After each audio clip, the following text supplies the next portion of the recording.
In all of these selections, I have to say... Because of the mechanical thing. That's why. Engineering thing. So if I had to pick one column, I would pick column 2. Yes! Hello everyone and welcome to a new episode of Touch My Clock. It's been a long time, hasn't it? It's been Forever and a day. Forever and a day. And good to be today, back.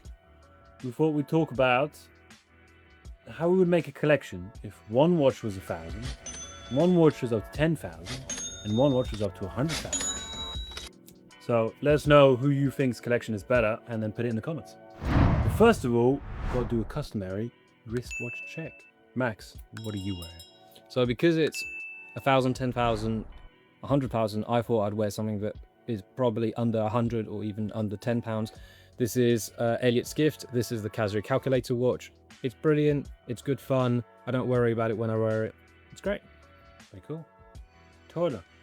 Well, I wear it today, the Monroe, which we bought at the British Watchmakers Fair. Now, this kind of series has always been about affordable watches and ensuring that we can get grips with horology. And look at this watch here. I think it was like £200. It's automatic. It's a Seiko NH34 movement. It's got a GMT. I put it on a Stevio strap because it just looks cool. And isn't it amazing in terms of value for money for what you can get?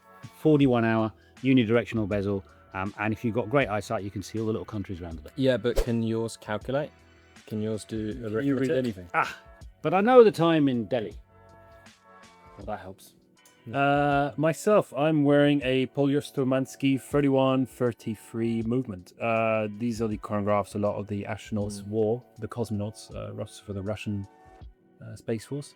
And yeah, they wore these watches. Really nice, clean chronograph. Dope. I mean, it's So cool. it's also one of those, I feel like it's almost an eBay grail. As in when you Yeah. go through vintage Russian watches, this one is the best type of Russian watch you can get. Yeah.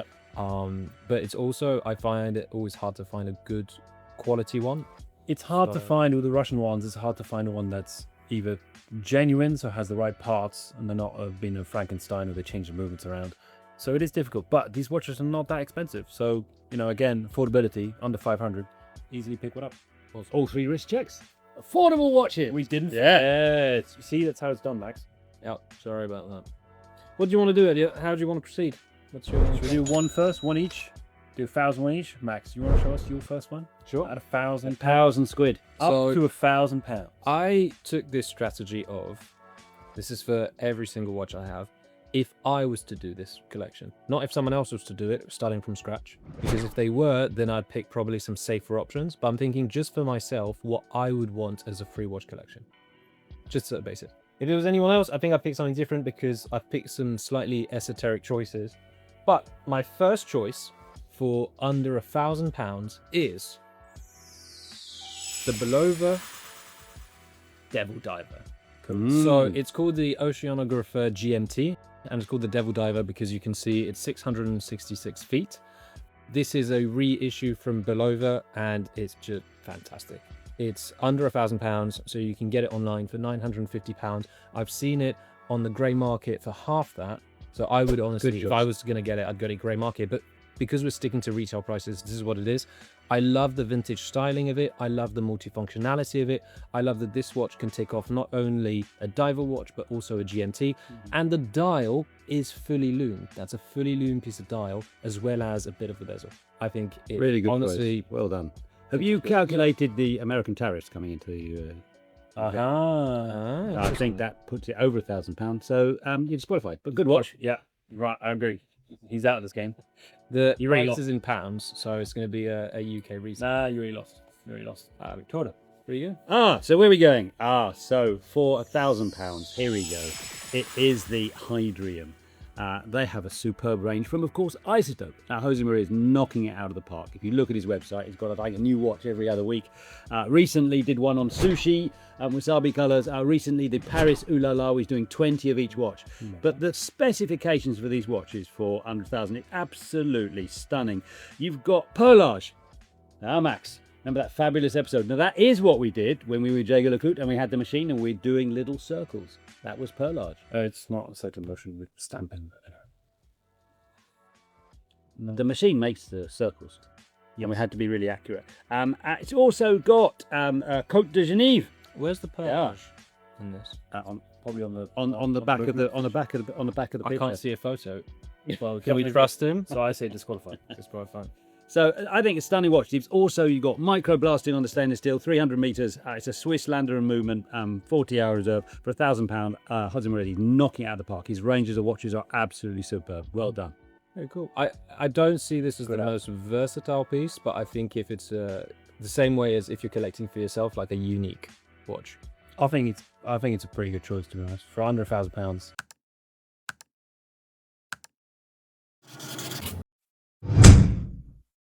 I mean, you want something that's tough. You can go diving with, and you can wear it kind of anywhere without even thinking, because now we're going to get to much more expensive. So I think it's a pretty good choice. Pretty fun. Interesting. I'd be interested to see what we all decide. We have to pick a collection that is not one of ours. Yeah. For our final choice. So let's see how it goes. Côte de Genève is the wave light on the back as well. So that's a the- lot of work. That's just on the back of it. Yeah, split there you the go. paper. There you go. As you can see, there you you see the Côte de Genève waves and the perlage circles. Fabulous. Thank you You for have to that. hope you're unlucky enough to go. I've become a Suzuki bike. Okay, Eliot, what did you pick? my turn. I picked. It's cool. We'll pick very different stuff. I picked something French actually. I picked Serica.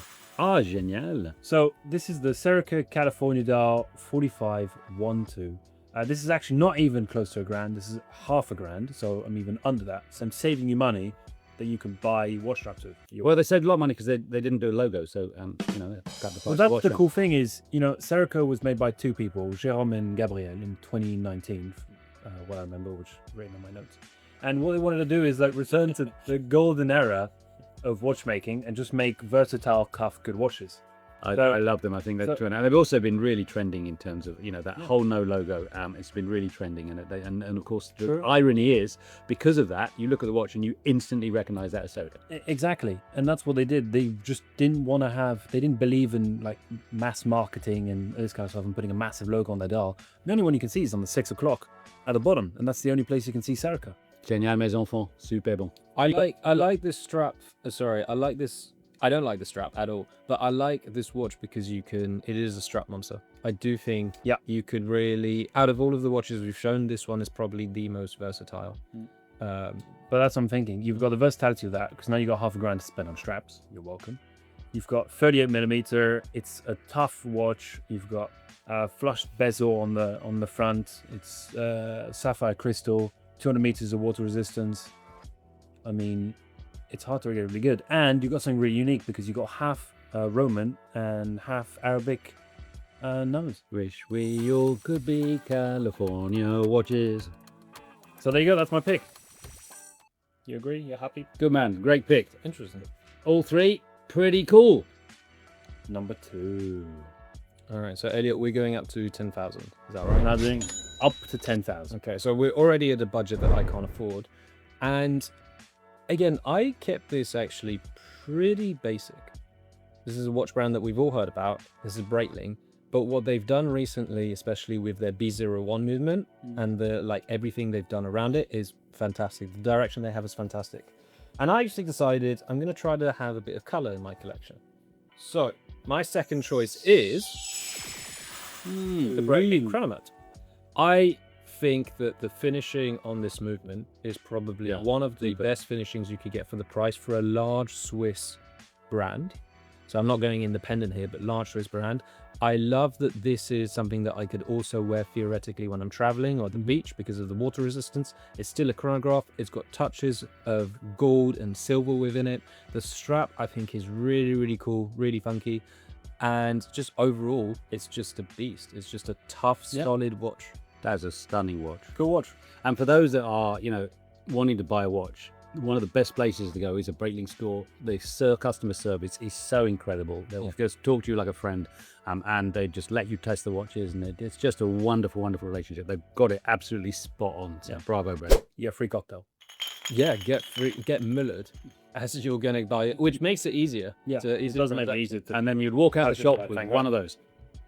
Very nice. I agree. Very interesting. Good post.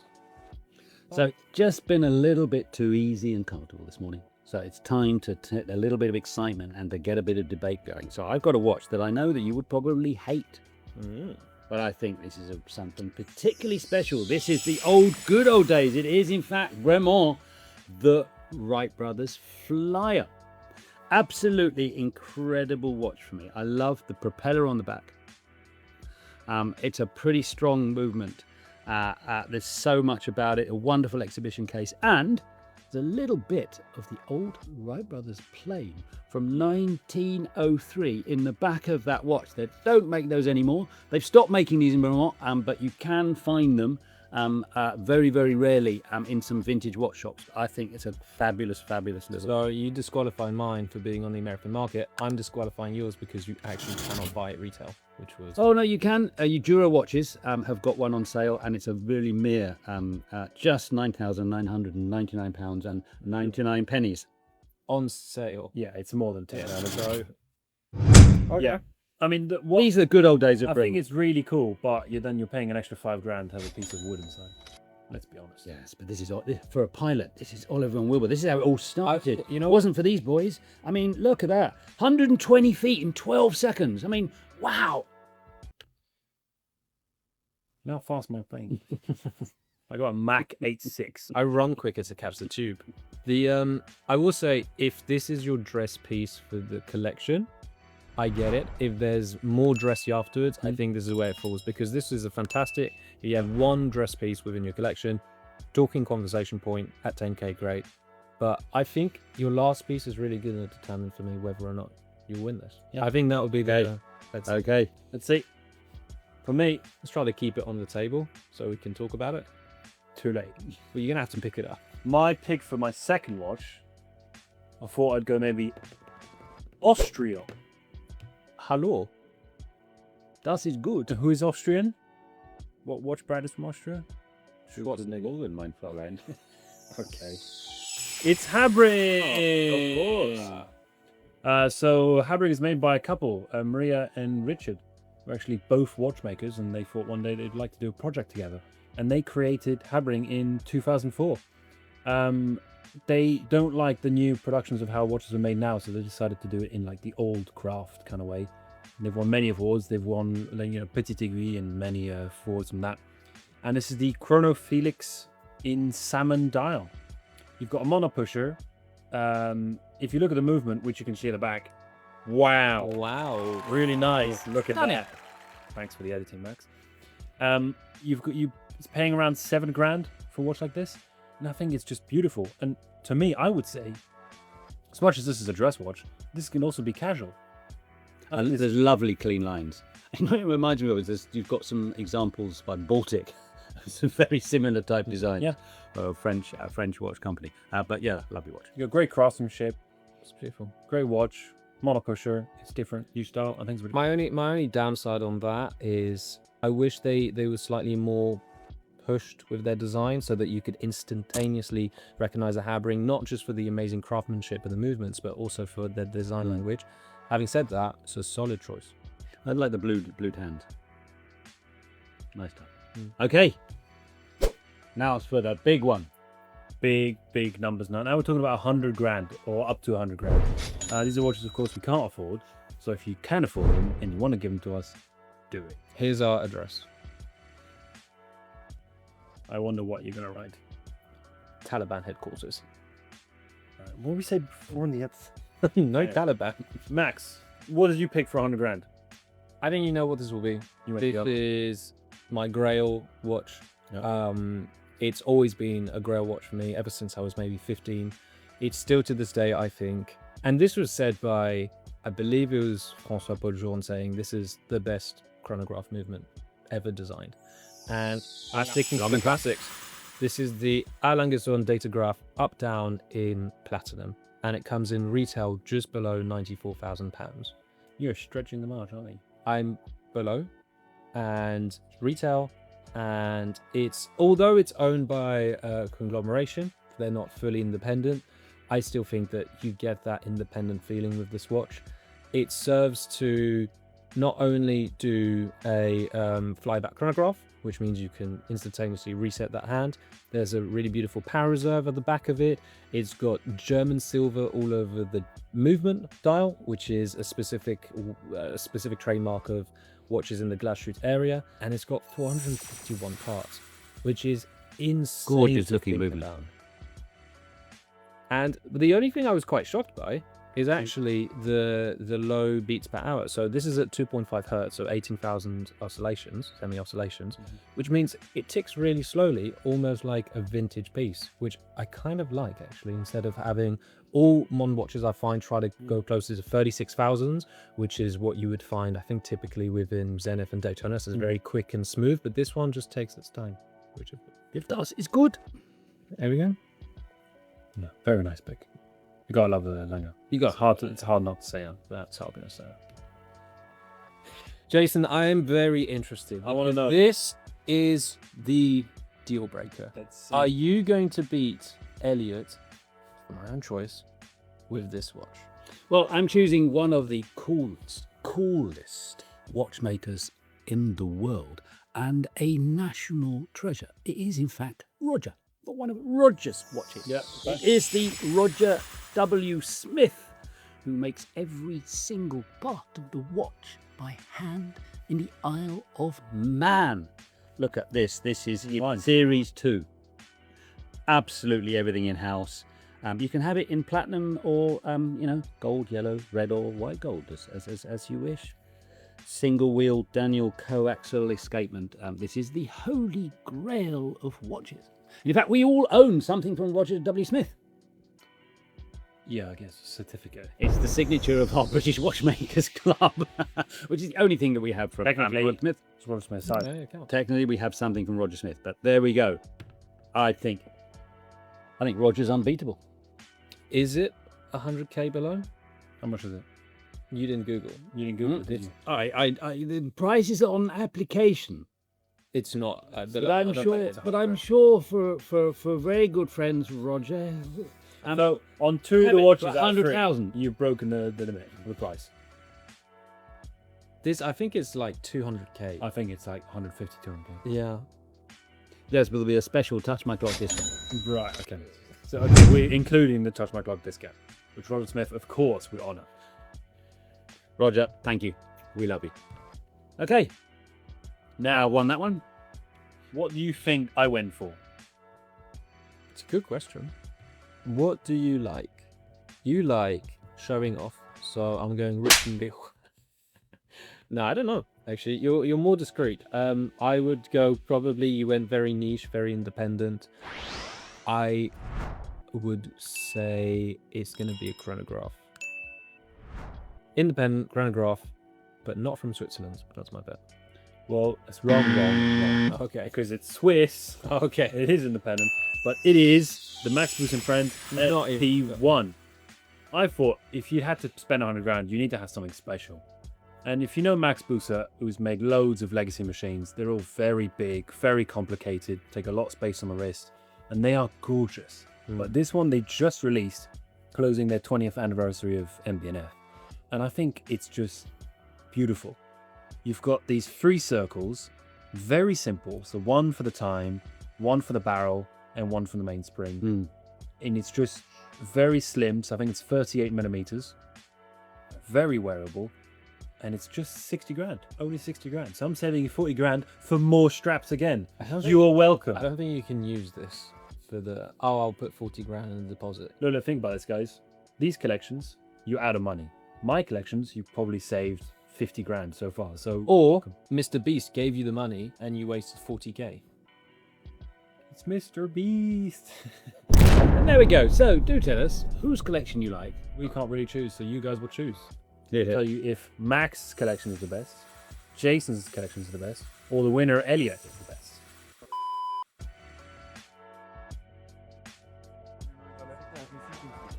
Hi, my name is Stefan, and working with Denison. So if I had to pick one column, I would pick column 2. Yes! And I'm picking column 2 because you have on there the watch of the best, for me, watchmaker in the world. Hi, my name is Max. I'm a sales director from Blue. And in all of these selections, I have to say, I have to go with number 1. Alright, my name is Jules from Man Watches. We're here at WatchPro London and my pick would be number 3. Hi, so I'm Benjamin from away, doing as an engineer. And so about my choice. For one section, I prefer MB&F because of the mechanics thing.